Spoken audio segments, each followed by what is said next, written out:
I had a learning experience with them drugs. Because I was stubborn. I was in heavy denial. I ain't asked for no help.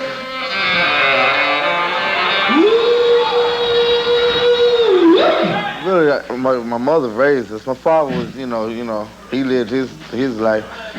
But I guess, I kind of miss my father a lot. It ain't on him. It was just me. It was just me, my low self-esteem. I've always been loved by my family. I don't know, really, I'm learning that now. I went through the court system. I had to get them to manage my life. It wasn't until I went to the rehab that helped me straighten up. You'd be surprised how the audience will come to you, with some of their problems. Family problems, personal problems, and I can't say that I help them all because I'm not, the whoever, I just ask them how many of their best friends are, 6 feet under or locked up or something, it's something that they don't want to be in. Because just this year, I done been to several funerals.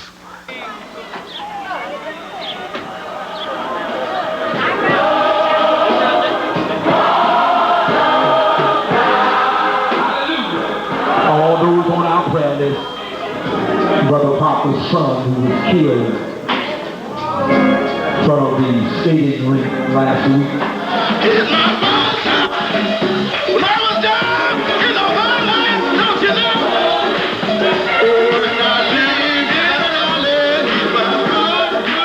know? News stations were saying the lead singer, check that out. The lead singer for Rarities was gunned down. We had to explain to the news stations is that he wasn't a member of the band, he was just a paying patron just like everybody else. And what happens is some nights we'll let guys get up on stage that want to do it, even girls. If you want to get up and rap for a minute, go for it. Well, Rodney got up one night and turned the house out. I mean, that's what happened. He just turned the place out. And plus he had a lot of guys that hang with him anyway that knew who he was, and they kind of helped out. But nobody else in the club knew who he was, and he just rocked the whole place. And it went on for a couple of weeks. And then after a while, it just got to the point where people were asking for him. Like, what you gonna do, Fat Rodney? Like, imagine 1,500 people screaming that. He had something that everybody liked. And after a while, he's like, put his drink down and going on for stage and just turn the place out.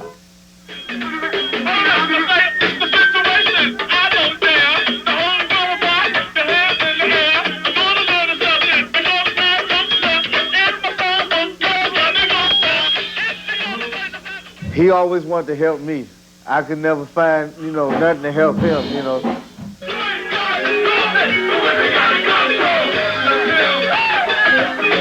It's one of those things where you hear something and you're praying. It's like, God, don't let this be true. And we got to where it's like, God, it's like losing a member of your family. I mean, it hurt. It really hurt. It's hard to talk about a good person.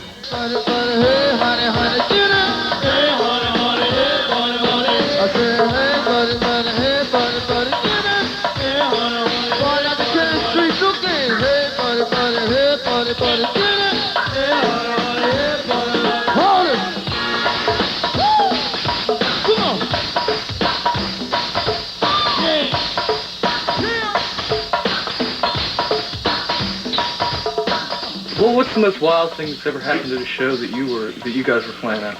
Well, the craziest thing I've ever seen is someone take off all their clothes and strip butt naked at the go-go and walk through the crowd or go up on the stage and talk on the microphone. It's a free country.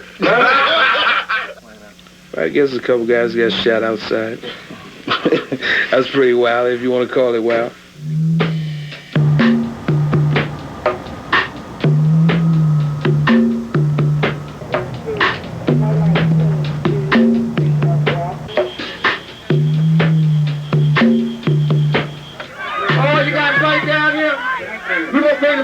Anyway, so they can bust you up. Go on down here, Nick. Come on down here, Nick. We got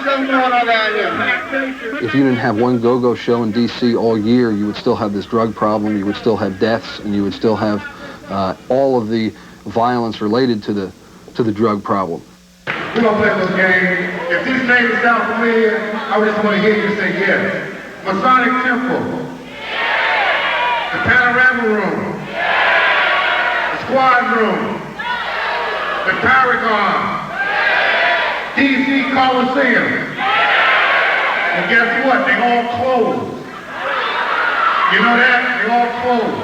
And it's a serious situation because if we don't begin getting together, if we don't begin functioning like we want to party and have a good time, there going to be some more names to this list next year. What's happened over the last couple of years is just things have really gotten out of hand. And some people are afraid to come out, which you really can't blame them, not knowing if they're going to get shot or stabbed or anything like that. For the most part, it's cool, but you never know when, and that's like in the back of people's minds. It's like we were off for like the last 3 weeks, and it kept on, you know, nothing slowed down. As a matter of fact, it escalated, which is another thing we try to point out to these neighborhood commissions that try to close us down in certain spots. I say, ma'am, when we play in your neighborhood, there are at least 1,200 kids in our club or wherever we are. I mean, just stop and think. It's just Friday and Saturday. Just stop and think for a minute where these kids would be if they weren't inside this club. I mean, you know, it's scary. You know, we don't go anywhere and start riots. You know, a lot of time when violence starts at go-go's, it's because somebody's looking for somebody.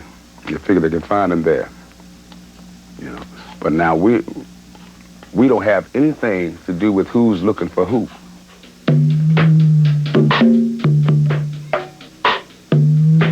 A top record in this area could sell 20 to 40,000 copies, which means that the record company makes a profit, the bands make a profit, and then you could have bands playing for as much as $10,000 a night, which really is an amazing amount of money for local acts. There are acts today that have put out 10 albums on major labels that don't make $10,000 a night. You know, unfortunately, in the local area, the go-go shows have been the battlegrounds for a lot of this drug mess and this gang mess. That is really playing havoc on the minds of the go-go bands right now, that at least are the playing go-go bands. They realize more than ever that if they're going to survive, they're going to have to basically get out of D.C. I mean, I hate to put it in those stark terms, but there is the realization now that it's time to go national, or there may not be anything. There may not be a D.C. scene.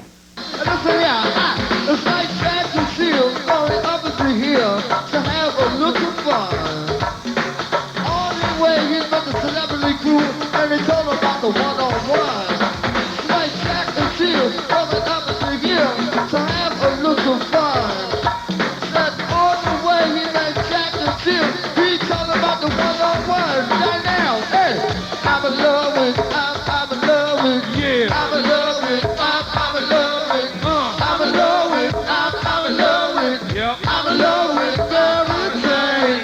I'm in love with, I'm in love with, I'm in love with, I'm in love with, I'm in love with, I'm in love with, I'm in love with, I'm in love with, I'm in love with Mary Jane. She's my main thing. Hey, she makes me feel alright, yeah. She makes my heart sing. And when you're feeling low, she comes as no surprise. Matches the old with the love. Takes me to paradise.